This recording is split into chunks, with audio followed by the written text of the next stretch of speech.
अस्सलाम वालेकुम दोस्तों, आज मैं आपको एहराम मिस्र के बारे में चंद मालूमात फराहम करूंगा। इससे पहले कि आगे बढ़ें, चैनल को सब्सक्राइब कीजिए और वीडियो को लाइक कीजिए। दुनिया के 7 अजूबात में कदीम तरीन अजूबा एहराम मिस्र है। तकरीबन 3000 साल गुजरने के बावजूद भी तकरीबन सही व सलामत मौजूद है। मौजूदा साइंसी दुनिया को भी इस अजूबे ने शिकस्त दी है। इसमें इस्तेमाल होने वाले जो औजार हैं और दीगर आलात हैं और इसके बारे में भी दुनिया परेशान है। पैमाइश की जो दुरुस्तगी के लिए इस्तेमाल होने वाले औजार हैं और दीगर जो लेवल के लिए इस्तेमाल होने वाले औजार हैं, लेकिन इसके बारे में भी कोई ख़त्मी फ़ैसला नहीं हो सकता और दुनिया फिर भी हैरान है कि ये कैसा उस दौर में मुमकिन हुआ।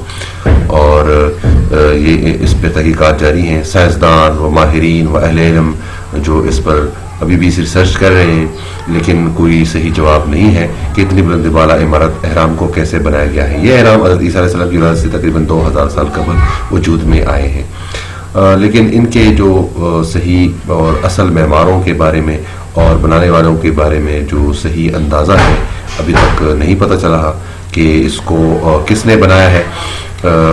इसकी बुलंदी तकरीबन 482 फुट है, लेकिन एक मंजिल गिरने के बाद अब 450 फुट रह गई है। इनके पत्थरों पर मिसवरी कंधा है और इसमें तकरीबन 23 लाख ब्लॉक इस्तेमाल हुए हैं और हर एक ब्लॉक की वजन तकरीबन 2.5 टन और जसामत के एतबार से 40 मुरब्बा फुट है। इन एहरामों में कदीम फिरौन बादशाहों को मौत के बाद मम्मी बनाकर यानी लाशों को सुखाकर महफूज कर लिया जाता था, क्योंकि उनका ये अकीदा था कि वो कुछ वक़्त के बाद दोबारा जिंदा होंगे। इस तरह उनके साथ खुराक और दीगर ज़रूरियात की चीज़ें भी दफनाई जाती थी, इसके साथ बंद की जाती थी। और इसमें इतने पत्थर इस्तेमाल हुए कि एक मिस्री प्रोफेसर ने लिखा है कि अगर एहराम मिस्र के पत्थरों को एक मुरब्बा फुट के हिसाब से साइज से काटा जाए तो इन ब्लॉकों से पूरी दुनिया के इर्द गिर्द पत्थरों की जंजीर बनाई जा सकती है। फिर मिलेंगे एक अच्छी वीडियोस के साथ। अल्लाह हाफिज।